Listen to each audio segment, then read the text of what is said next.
Sahabat, seorang tokoh yang bersaksi atas zamannya, menyuarakan ketidakadilan zamannya, menyuarakan ketidakbebasan zamannya, ia akan hidup lebih panjang dari umur fisiknya.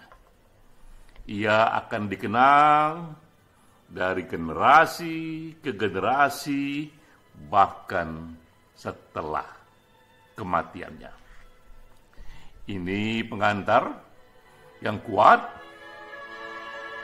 untuk kita masuk ke dalam diskusi bulanan Komunitas Puisi Esai ASEAN ke-13.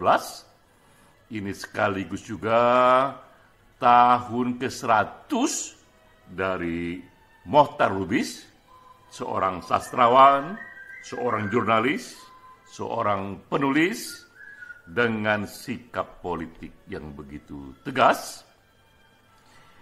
Pembicara kita kali ini, sahabat kita, Dr. Imam Kalyubi, yang akan secara khusus membahas karya Mohtar Lubis, novelnya yang dikenang Harimau. Saya memperluas diskusi, tapi menukik kepada satu personality yang jarang, seorang Mohtar Lubis, seorang sastrawan, jurnalis, penulis dengan sikap politik yang tegas. Kita mulai dulu justru dari buku ini, Catatan Subversif karya Mohtar Lubis. Yang unik dari buku ini memang terbitnya di tahun 1980 oleh Sinar Harapan, tebalnya 503 halaman. Tapi yang unik di buku ini itu adalah kumpulan catatan harian Mohtar Lubis ketika ia di penjara. Mohtar Lubis di penjara sejak tanggal 22 Desember 1956 dan 17 Mei 1966. Hampir 10 tahun Mohtar Lubis mendekam di penjara, namun jiwanya tidak di penjara, jiwanya merasa lepas. Ia tetap menulis dari dalam penjara. Lebih banyak yang ia tulis adalah renungannya berupa catatan harian, terutama puisi-puisi. Kita cuplik satu. Ini satu puisi yang ditulis oleh Mohtar Lubis dari dalam penjara. Saya bacakan sedikit. Di kelam angkasa menyala terang sebuah bintang kasihmu, lebih cemerlang dari semua bintang. Puisi ini ia tulis tanggal 1 Juli 1965 ketika seorang diri di dalam penjara. Ia memperingati 20 tahun pernikahannya dengan istrinya. Apa daya, istrinya di rumah, tapi ia sendiri mendekam di penjara. Namun hanya tubuhnya di penjara, jiwanya terbang berkelana ke langit luas, sehingga ia melihat begitu banyak bintang-bintang cemerlang di sana. Tapi ada sebuah bintang yang lebih cemerlang dari semua bintang, itu adalah cinta dari istrinya. Salah satu cuplikan karya Mohtar Lubis di dalam penjara. Tapi mengapa Mohtar Lubis di penjara? Sejarah mencatat bahwa ia di penjara dan juga dilepaskan kemudian tanpa pengadilan.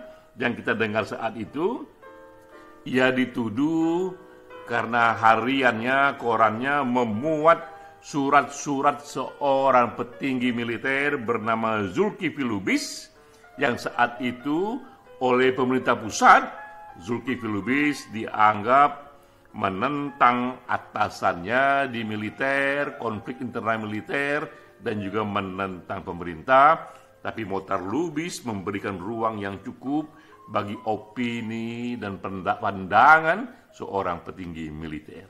Tapi siapa itu Zulkifli Lubis yang ia berikan tempat yang luas di korannya? Ini Zulkifli Lubis, ia seorang kepala staf Angkatan Darat tahun 55, dan ia juga pendiri dan ketua pertama Badan Intelijen Negara yang terus berlanjut sampai sekarang. Jadi kita lihat Mohtar Lubis di penjara gara-gara korannya memberi tempat kepada opini-opini seorang petinggi militer yang mengekspresikan kemarahannya atau rasa ketidakadilannya kepada pemerintah pusat. Dan kemudian tahun 61, 5 tahun kemudian, Mohtar Lubis dibebaskan. Namun 3 bulan kemudian ia ditangkap lagi. Kali ini berbeda lagi alasannya, karena ia menyampaikan pidato. Ia hadir dalam Kongres Institut Pers Internasional di Tel Aviv, Turki, dan sebagai seorang pejuang pers, Mohtar Lubis saat itu di dunia internasional menyampaikan kritiknya kepada pemerintah Indonesia di bawah Soekarno, karena ia melihat Soekarno yang sekarang ini berbeda dengan Soekarno muda. Soekarno saat itu di tahun 50-an, itu Soekarno yang dianggap sudah menuju kepada Soekarno yang dianggap Soekarno tua yang lebih otoriter. Dan ia pun ditangkap di sini, kemudian kembali dipenjarakan.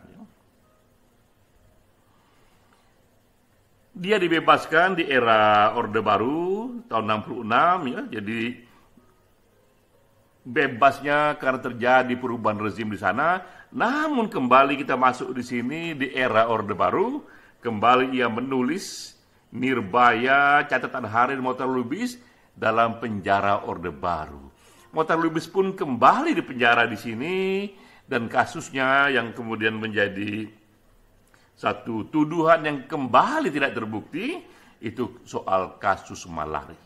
Jadi Malari ini peristiwa 15 Januari di tahun 74, ketika sejumlah aktivis mahasiswa dari UI terutama di Jakarta protes keras sekali akibat pemerintah yang dianggap terlalu mendewa-dewakan investasi asing terutama dari Jepang. Ketika datang Perdana Menteri Jepang ke Jakarta, Tanaka, aksi protes itu meledak dan berbagai mobil merek Jepang itu dibalikan, dibakar. Aksi mahasiswa pun berubah menjadi satu kerusuhan.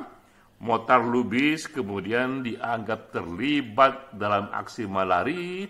Tapi apakah benar ini karena kritik terhadap investasi Jepang, ataukah juga ini bagian kembali dari konflik internal militer? Semua analisa terjadi dan semua analisa tersedia untuk dibaca. Semua bisa mengambil sikapnya masing-masing. Tapi terlepas apakah Mohtar Lubis itu terlibat apa tidak dalam Malari, kemudian kita melihat kasusnya, ia pun dibebaskan, dan sekali lagi tanpa pengadilan, dan ia dinyatakan juga tak ada bukti terlibat dengan kasus Malari.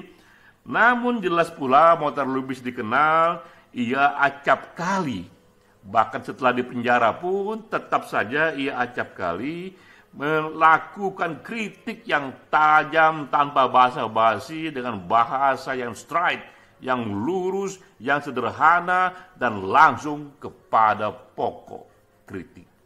Itu karakternya. Dan kemudian juga contohnya di sini Mohtar Lubis pun melalui reportase jurnalismenya sebagai seorang penulis juga ia membongkar korupsi Pertamina. Salah satunya juga ia sampai kepada Jaksa Agung, ia tantang Jaksa Agung untuk mengusut Ibnu Sutowo. Yang kita lihat di sini bahwa Jaksa Agung tak menerima tantangan Mohtar Lubis untuk mengusut Ibnu Sutowo. Itu situasinya. Namun juga kita lihat di sini tak hanya Mohtar Lubis mengkritik Orde Lama atau mengkritik Orde Baru, ia pun juga mengkritik kondisi masyarakat, termasuk di sini adalah ia memprotes penghargaan Ramon Magsaysay. Karena kala itu, Ramon Magsaysay memberikan penghargaan internasional kepada Pramudia Anantatur. Tokoh sastra di Indonesia pun tak lepas menjadi satu target dari kritik Mohtar Lubis. Kenapa Mohtar Lubis mengkritik keras sekali? Ini alasannya. Karena menurut Mohtar Lubis, Pram tak lain adalah pemimpin yang ikut menindas sesama seniman yang memiliki pandangan yang berbeda ketika Orde Lama berkuasa, ketika Pram pun memiliki kebebasan dan ia dianggap tidak akomodatif, bahkan ikut memberikan satu pandangan yang represif kepada sesama seniman yang berbeda pandangan. Dan Pram mendapatkan hadiah Ramon Magsaysay tahun 95, Mohtar Lubis mendapatkannya 10 tahun sebelumnya, tahun 85, dan Mohtar Lubis bersama 26 tokoh sastra saat itu, termasuk Taufik Ismail dan Renda, memprotes ini keras sekali. Jadi lebih dari tokoh sastra yang lain, Mohtar Lubis bahkan datang ke Filipina. Ia kembalikan penghargaan yang pernah diterimanya karena ia katakan, saya tidak ingin berada sebagai sesama penerima penghargaan dengan tokoh yang di zamannya ikut mengekang kebebasan dan mengecam kebebasan sesama seniman yang berbeda pandangan. Tentu saja Pram membela diri dan ia katakan ia tidak melakukan aksi-aksi yang represif karena ia tak punya kekuasaan, ia hanyalah beropini dan beropini pun dijamin di zaman yang bebas. Nah, kita lihat di samping ia bersikap secara politik, Mohtar Lubis tetap saja berkarya, membangun legasi. Ini beberapa hal yang sempat ia dirikan, yang sempat juga ia ikut tumbuhkan, antara lain Kantor Berita Antara yang sampai sekarang ini masih berdiri. Mohtar Lubis ikut menumbuhkannya. Ia pun ikut membangun majalah Sastra Horizon, yang dulu majalah ini sangat-sangat dianggap begitu kuat pengaruhnya di dunia sastra.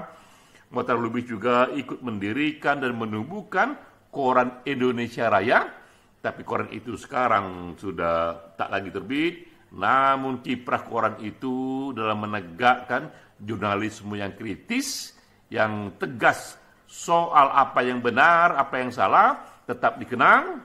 Dan juga ia ikut mendirikan Yayasan Buku Obor yang terus berdiri sampai sekarang, menerbitkan buku-buku yang inspiratif. Namun juga di samping berbagai lembaga yang ia buat, Mohtar Lubis pun meninggalkan banyak karya-karya yang dikenang sampai sekarang. Salah satunya novel Harimau-Harimau yang menjadi bahasan kita sekarang ini. Ini satu dari 6 novel utama yang ia buat, yang ke-6-6-nya dianggap kokoh, kuat kualitasnya. Ia juga meninggalkan 3 kumpulan cerpen utama. Ia juga membuat puisi, membuat drama, cerita anak, dan aneka karya-karya non-fiksi, termasuk berbagai reportase jurnalisme yang mengantarnya kepada penjara. 100 tahun Mohtar Lubis. Tahun ini, 100 tahun Mohtar Lubis, kita merindukan sosok sastrawan, jurnalis, penulis seperti Mohtar Lubis yang memberi kesaksian kepada ketidakbebasan zamannya, kesaksian kepada ketidakadilan zamannya, dan Mohtar Lubis katakan itu tegak lurus saja, dan ia ambil segala risikonya, termasuk ketika ia harus masuk penjara tanpa pengadilan. Mengenang Mohtar Lubis, kita mengenang seorang sastrawan, seorang penulis dengan sikap politik yang tegas. Kita rindukan tokoh seperti ini. Salam.